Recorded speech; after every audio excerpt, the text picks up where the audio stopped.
Church here in Northwest Iowa, and this is my reflection for Thursday, July 16th, 2020. I have been thinking a lot lately about school administrators, both those in our district and those everywhere, and what they face trying to make decisions about school this fall, which isn't very far away.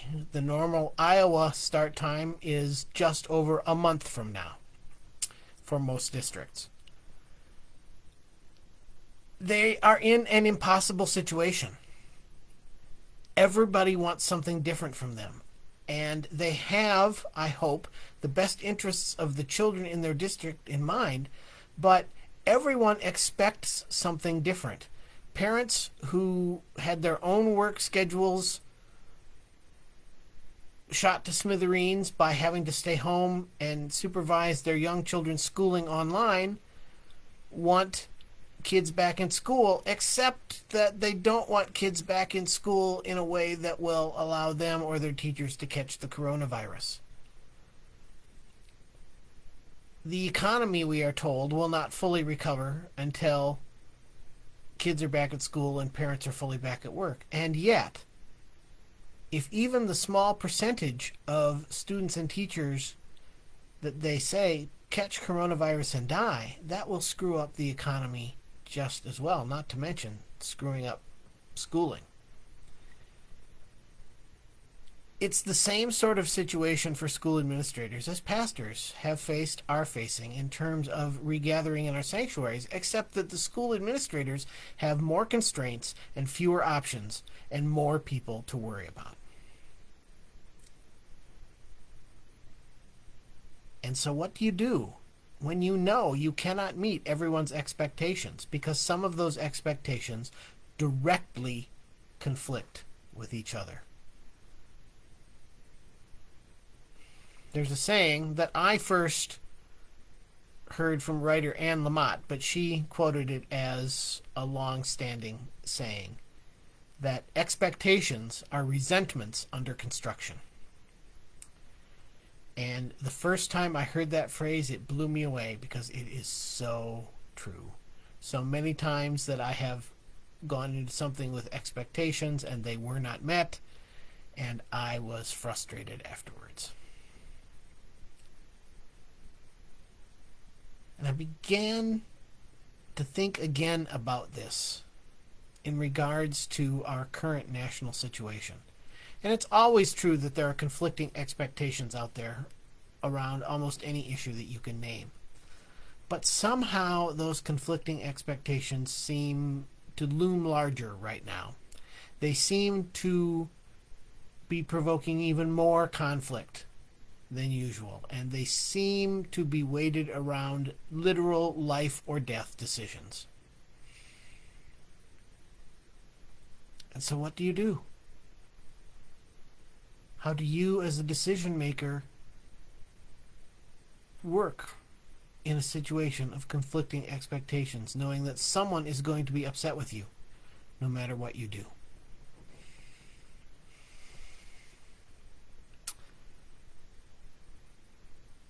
Expectations are a long-standing human trait. And we read about expectations all over the place in the Bible. When God told Abram and Sarah that if they would go where he sent them, that he would give them a child, they had to wait 2 decades before that child was actually born.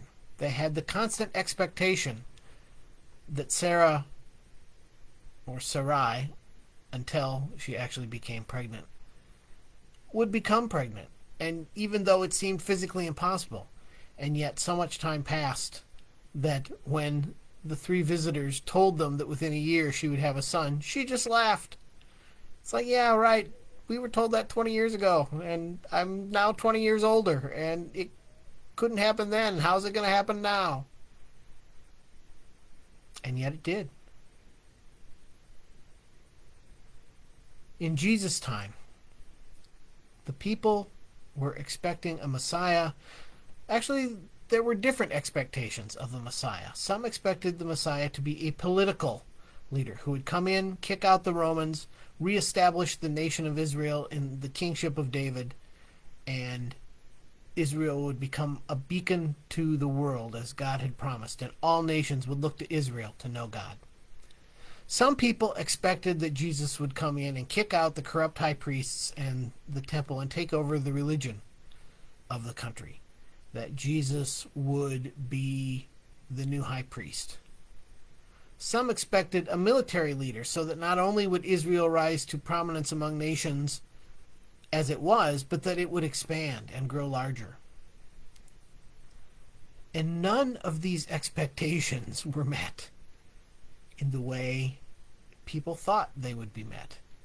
Jesus did these things to one degree or another, but he did not do them in the way that people expected.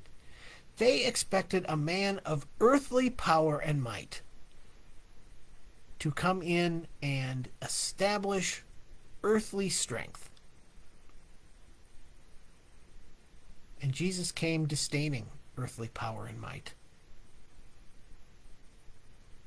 and pointing out that the only strength that mattered was the strength that built up the kingdom of God. And because Jesus did not meet the expectations of the people, some of the people killed him. After Jesus rose again and ascended, people expected that he would return soon. He had said he was coming back. He didn't say when or how long, but people started living under the assumption that it would be soon. And that was part of how the church grew so rapidly, so soon, was that people were convinced that Jesus was coming back to judge the world, and that it would be better to be one of those who were working to make the world the place that God wanted it to be than to be one of the others. And then Jesus didn't come. And Jesus didn't come.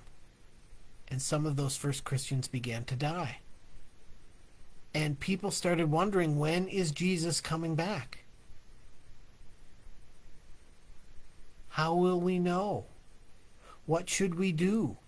How do we live our lives not in the expectation and assumption that Jesus will be returning any day now, but rather in the expectation and assumption that Jesus may not return before we ourselves die? And the church began to change, and this, coupled with the church becoming first an allowed and then the official religion of the Roman Empire, and the church suddenly becoming part of the power structure rather than acting in contrast to the power structure, changed Christianity forever. And most of us Christians today still live like we know that Jesus will be coming back someday, but we play the percentages and assume that it won't be in our lifetime.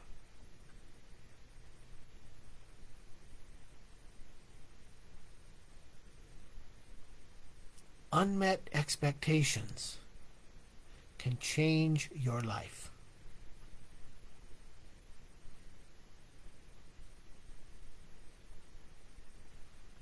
So what then about expectations that actually get met? Well, turns out those can change your life too. When I got married, I expected that I would love my wife, Tammy, for the rest of my born days, that we would forge a life together, and that we would stay together no matter what happened to us, and that our love would grow and deepen. And even if things that we could not in our wildest dreams predict were to come true, which, yeah, they have, it would bring us closer together rather than pulling us apart. Now, granted, this wasn't going to happen by magic. This, I assumed, would take work on both our parts over time. And it has. but those expectations have been met. And we are far closer today than we were in that first blush of love those many years ago. And I wouldn't trade the life I have with Tammy for anything.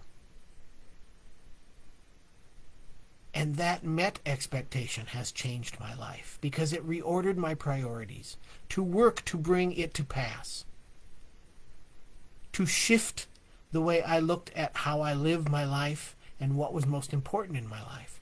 And suddenly, rather than, as for the first 44 years of my life, nobody was more important than me, suddenly there was more than one person more important than me. A wife, and a stepdaughter, and then a daughter. And that completely changed how I looked at everything. And then, right in as part and parcel of that, I was brought back to faith, which also completely changed in other ways how I looked at everything. And those expectations that have been met so strongly so far have made my life so much better than it ever was.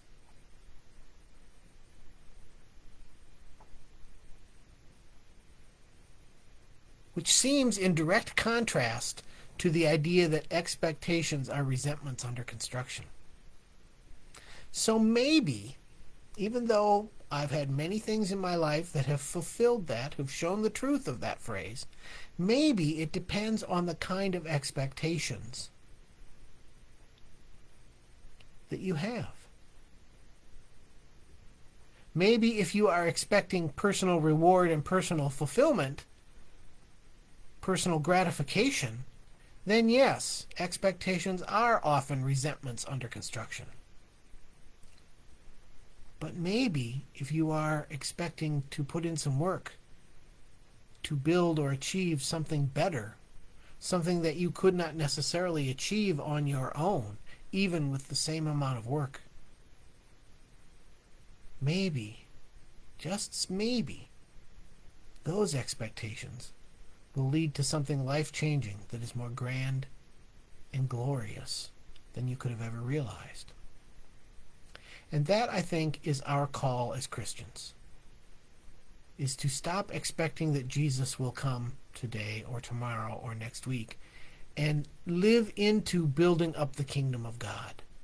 Take up our role as stewards of creation, not as those who are put here to benefit from creation in any way we can, using up vital resources for our own gain, but rather those who are here to steward God's creation, to keep it running well, to make it better, to be co-creators by how we manage resources.